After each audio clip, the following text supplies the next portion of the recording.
Afternoon, Ruud. Hi. Starting off with some team news, we saw Wilfred go off against Brighton. How's his hamstring injury? Correct. He has an hamstring injury, so he's not available for tomorrow's game. Of course, we're looking at the progress, how we will react to the injury, but it looks like it will be at least a couple of weeks. Yeah.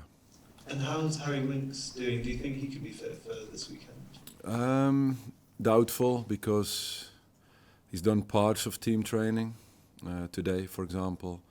Tomorrow we can increase that, so we're gonna assess tomorrow if he's available for the squad on Saturday. But it's something that is very difficult, because he only has one part. Today was the first day that he had a partial team training, so we'll see tomorrow. So any other injury concerns? No, that was it. That's good news then. Talking about your midfield options, if you are without Harry Winks and of course Wilfred Ndidi, Buba's also suspended of course. I just wanted to ask you about Ollie Skip to start with, as someone who could potentially step into that role. He made a great pass for the first goal against Brighton, took 4 players out. I also believe you coached against him at under 19 level for the Spurs under 18s, 2-2 I believe. Is he someone you've monitored for a while, and what does he need to do to really fit into the way you want to play?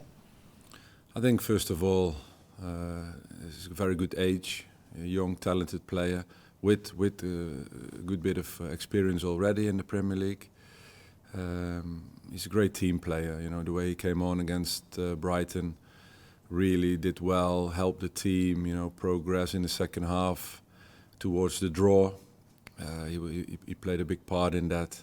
Very dynamic, can press forward, can track back. Is also good on the ball, as you mentioned, with the pass he played into Bobby, which led into Jamie's goal. So no, very happy to have him round. And I said also we need the squad. We have injuries, we have suspensions, and he's prepared to fill in whenever he's needed. So yeah, great to have him round.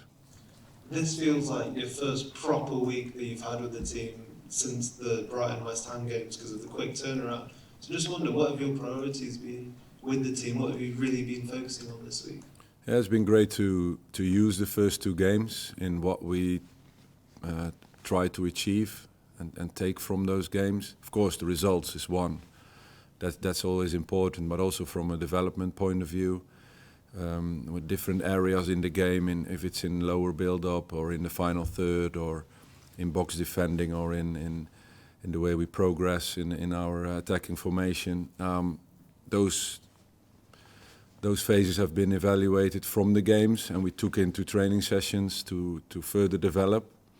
And I think in that sense we had a good week. We had 4 days of training leading up to Saturday's game. So tomorrow is still a day where we can work on things. So yeah, in that sense it has been a good week. And I know you said you're still assessing the squad, and you've talked a little bit about January. I just wonder, do you expect to have more discussions about January soon, only because you have this week and next week before such a flurry of games coming up? So are the next few weeks kind of important to look ahead to January? Yeah, of course, it's a continuous process, and the way it's organized within the club, I like it a lot. The way everybody's preparing different options as possibilities. And then it's whether you want to go for these options or not, and you cannot start thinking of options at the time that you want them. So I think the continuous process is that we're in it. We're looking at different positions to prepare ourselves. But I said also I'm looking, first of all, what I'm doing is looking at the current squad and at the current players, also in the under-21s, what's available there. So we have a young JJ, I call him. He was a part of training. Henry Cartwright was part of training also because of the suspension of Wilf and Buba. So we're seeing players from there and we're assessing them all. And in the end, I have a good picture of what is needed in what position in the window. And just finally from me, Ruud, looking ahead to Newcastle, I think you'll have pretty fond memories from your playing career. They're the team you scored the most goals against in your career. I think 5 goals in 5 games at St James's as well. So, I mean, first of all, your memories going there as a player, but what really do you want to see from your team in your first away game? Yeah, the progress over the last 2 home games and the results, the confidence. I want us to take that into this game and especially the development in certain areas that we've been working on to make the next step in that, because I think in the end the progress of the individual and the team will get you the most chance of winning points.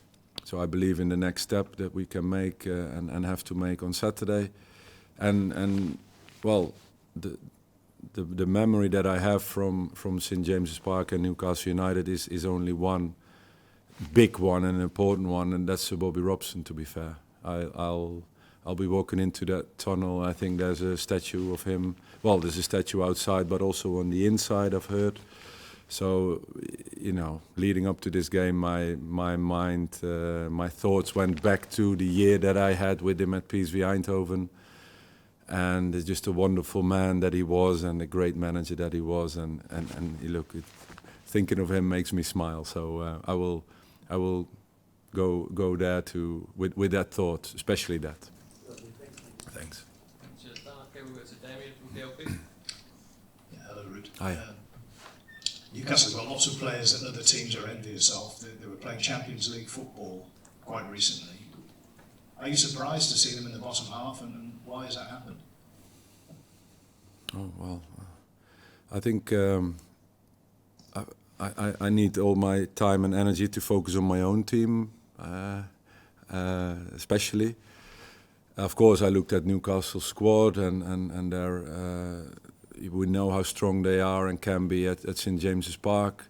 We look at the individual qualities, and I don't think we focus so much on where they are in the league, but more the potential that they can be, and we have to be prepared for that. And in that sense, it's a great squad.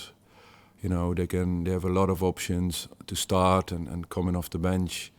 So we have to be spot on, I think, to get a good game on Saturday. Where do you see the main threat? It's clear. It's clear with the potential of players they have. If you look at their offensive threat with Isaac, of course, with Gordon, midfield power they have with Joe Linton, with Guimaraes, with Longstaff, with other options to come in from the wings. Almiron is always one to watch, of course, with disability. So they've got many options and quality to bring, and I think it's good for us to, as I said, you know, against such a good opposition to continue to grow ourselves. Thanks. Hi there, Ruud. Just, you have no Wilfred Ndidi this weekend, perhaps no Harry Winks either, and Buba Soumare is suspended as well. How do you assess your midfield options this weekend? Yeah, correct. It's something that we have to be prepared for, and we had the week also to prepare the players that are in the squad to play there. Also options of players that didn't regularly play there but might have to play there in during the game where things can happen. Also players, as I said, from under 21s that we are having in our sessions, like Henry, to assess him and see him how can he do a job. So we'll bring him in, and in that way I'm assessing the fact that we're missing 2 for sure, and Harry is very doubtful. When we have seen you play 2 double pivots in the midfield, 2 sixes if you like, what do you want from those players when you're setting up your team? What are the kind of key roles you're expecting from them? Yeah, I think we have different profiles on the pivots, as you call them, or sixes. We have what we can use for different games. as well. But now, of course, options are limited because of suspension and injury. So when the options are limited, then you deal with the players that we have. You don't have the variety to pick. There's certain profiles, but I think we have profiles there with all obviously Skippy and also Hamza that can play in these positions. We have other players I think that potentially can play there, that not regularly play there. From the back line or from maybe the wing side that they can play there. So we've got some options trained and see what we come up with on Saturday.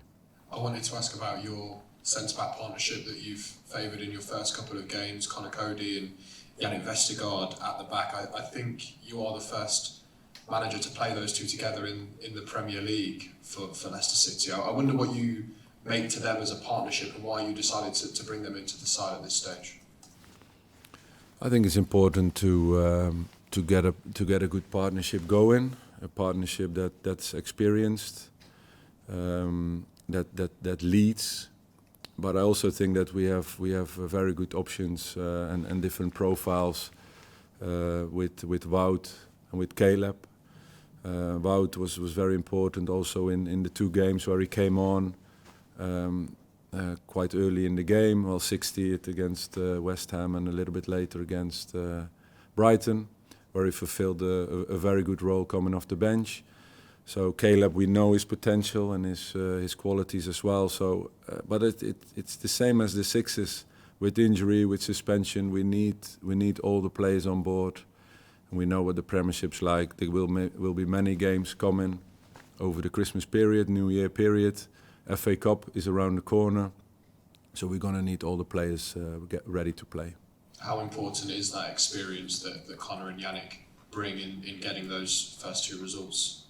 Yeah, they played well, and like all of the team, that the starters. But I have to say the impact that the subs made in both games was just as important.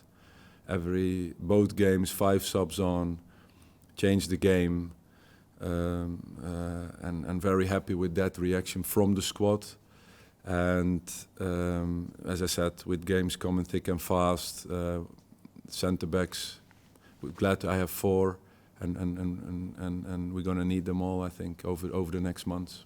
And just finally, Ruud, you talked to Dan about your record at St James's Park and your record against Newcastle in general. What is the key to performing in a stadium like that and an atmosphere like that as a player? Yeah, well, I think in the Premier League, when you're going to play away, that it's going to be difficult. The ambience and the atmosphere in stadiums is special.